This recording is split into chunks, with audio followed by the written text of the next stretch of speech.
So every time you go up to the gas station, do you wonder, why do fuel prices keep rising? Is it only about oil and politics or something deeper?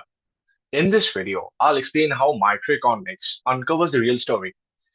So fuel prices, as you know, affects millions, if not billions, every single day, from petrol in India to gas in the United States. Beyond politics, microeconomics helps us to understand these rising costs by looking at human choices, scarcity, and trade-offs. And in this session, we'll cover four big ideas: the determinants of fuel demand, secondly, substitutes and complements, utility theory, and finally, the economic trade-offs households face when fuel gets more expensive.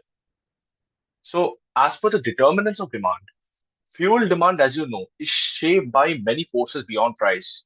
Higher income increases car ownership, urbanization adds commuters, climate concerns shift people towards clean energy, and expectations about the future prices influence short-term buying. And these factors overall can be grouped into four. Again, income, more money, more vehicles, as you know. Preferences, eco-friendly choices reduce fuel use.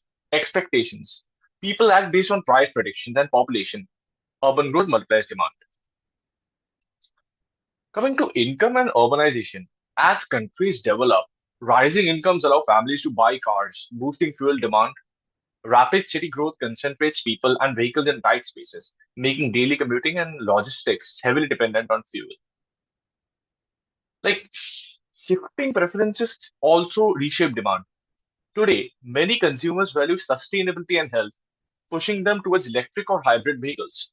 Government incentives, moreover, further encourage this change, reducing reliance on petrol and diesel.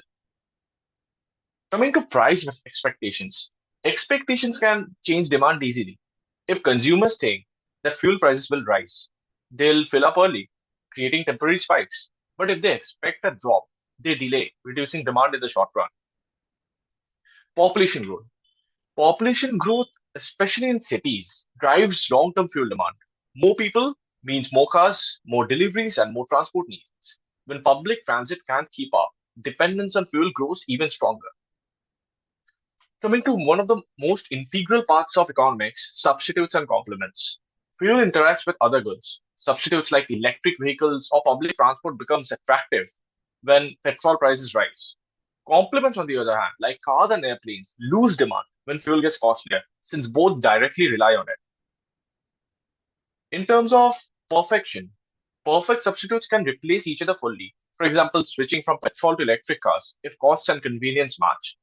Perfect complements, like car and fuel, must be used together or neither has any value.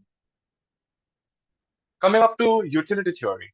Utility theory shows how consumers gain satisfaction from fuel. The first few liters give very high utility for essentials like commuting, but each additional liter adds less. This again is the law of diminishing marginal utility. When prices rise now, people prioritize high utility uses like work or school while cutting low utility uses like leisure trips. This reflects the equimarginal principle, which is balancing limited income across essential needs. Coming down to trade-offs. Rising fuel prices force trade-offs. A family may cancel a holiday or cut back on eating out to pay for commuting. These choices highlight the sacrifices households make maybe every single day in today's world in response to higher costs. This, on the other hand, leads to opportunity cost. The opportunity cost refers to the value of the best alternative foregone. Spending more on fuel often means sacrificing healthcare, education, or other basic needs that families value highly. And these effects, moreover, go beyond households. Higher fuel prices raise transport costs, which in turn push up the price of goods. This overall creates inflationary pressure across sectors, slowly like decreasing the overall demand and growth. This is also known as a ripple effect, and this is the effect which all these factors have on the economy. To conclude, rising fuel prices can be understood through microeconomics, determinants of demand, substitutes and complements, utility theory, and trade-offs. These concepts show how everyday consumers' choices ripple into the wider economy. Thank you so much.